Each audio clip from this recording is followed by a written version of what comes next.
గిరిజనుల శ్మశాన వాటిక పరిశీలన. శ్మశాన వాటిక శాశ్వత హద్దులు ఏర్పాటు చేయాలని ఆదేశం. హర్షం వ్యక్తం చేస్తున్న స్థానిక గిరిజనులు. కోవూరు నియోజకవర్గం ఇందుకూరుపేట మండలం కురుటూరు గ్రామ యానాది దిబ్బ గిరిజన కాలనీవాసుల శ్మశాన స్థల ఆక్రమణపై గిరిజనులతో పాటు రాష్ట్ర గిరిజన నాయకులు, సిపిఎం, ఇతర పార్టీల నాయకులు పెద్ద ఎత్తున ఆందోళన నిర్వహించి ఉన్నతాధికారులకు ఫిర్యాదు చేశారు.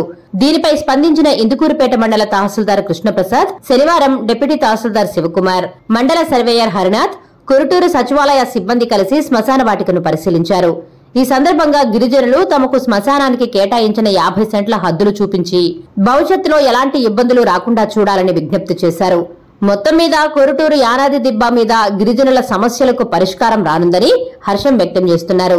ఈ కార్యక్రమంలో గిరిజన నాయకులు, ఆంధ్రప్రదేశ్ యానాదుల సంక్షేమ సంఘం state joint secretary Eluru Ashok, Manikula Babu, Manikula Adiseshaiah, Srinivasulu, Gudise Mani, గ్రామస్తులు తదితరులు పాల్గొన్నారు.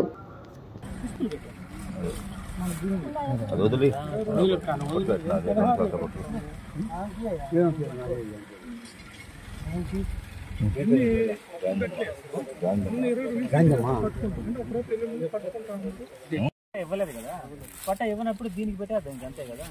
అలినేషన్ ప్రపోజల్ పెట్టేసి 20 వరకు పెట్టేస్తే మొత్తం కలిపి 48, 50 అవుతుంది. వాళ్ళు అడిగింది కూడా 50 కదా, అది కూడా పెట్టి చేసిన తర్వాత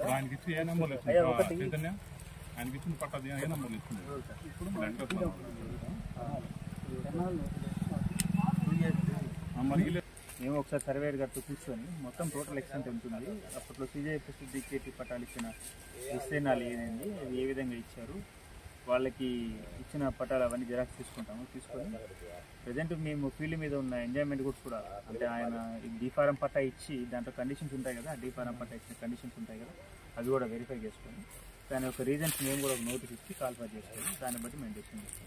సరేనా? ప్రజెంట్ అయితే ఇది ఎవరు సాగుబాటు అది ఆక్రమణ అయితే జరగదు. మీరు ఇట్లా గుంతల గింతలు కొట్టవాకండి. ఏదైనా ఉన్నా కానీ తహసీల్దార్ గారికి ఒక మాట చెప్పి చేయండి, ఇబ్బంది ఏం లేదు.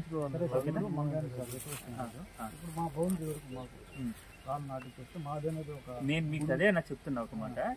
ఇవి మేము ఫస్ట్ ఆఫ్ ఆల్ అప్పుడు ఎట్లా జరిగింది, దేని బేస్ జరిగింది, అప్పట్లో ఏదైనా పాత రికార్డ్ ఏదైనా ఉందా ఆఫీస్లో చూసి వెరిఫై చేసుకుంటాం. అప్పట్లో తహసీల్దార్ గారు మీకు చెప్పింది కూడా అదే కదా, 50 సెంట్లు ఇమ్మన్నారు. కానీ అదే సబ్డివిజన్ మీరు వాడుతున్నారు. మీదని డిసైడ్ చేయాలంటే ఒక తహసీల్దారే కానీ మాకు ఎవరికి లేదు డిసైడ్ చేసేది. మళ్ళీ ఎంక్వైరీ ఆఫీసర్ కింద చేశారే కానీ మేము ఉన్న ఫ్యాక్ట్స్ ఇవి అని చెప్తాం. సరేనా?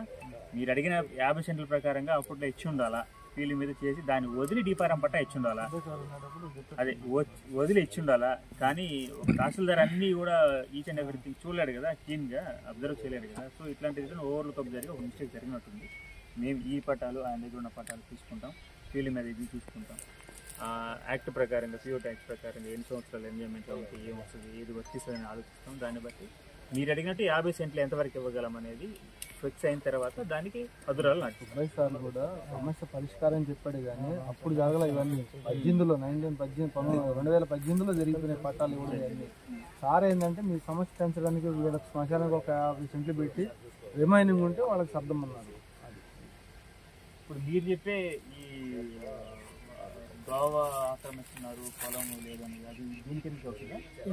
మీరు అర్జీ ఇచ్చారు కదా, దీనికి సంబంధించిన సర్వే నెంబర్ కూడా అదేనా? 94లో 1A1